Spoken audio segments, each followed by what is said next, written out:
علیکم ورحمۃ اللہ وبرکاتہ۔ رمضان المبارک کے اندر بہت ساری بہنوں کا یہ سوال آتا ہے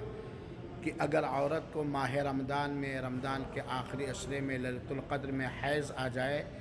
تو وہ کیا کیا کرے۔ تو اس کا مختصر جواب یہ ہے کہ ایسی بہن یا ایسی ماں جس کو ماہ رمضان میں یا لیلۃ القدر میں حیض آ جائے وہ روزہ نہیں رکھ سکتی،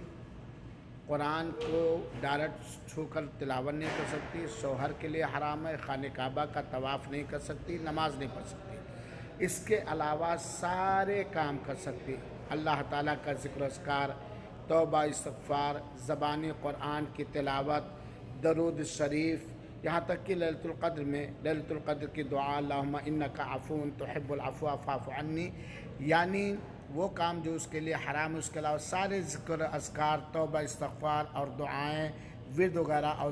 وظائف وغیرہ وہ کر سکتے اور کرنا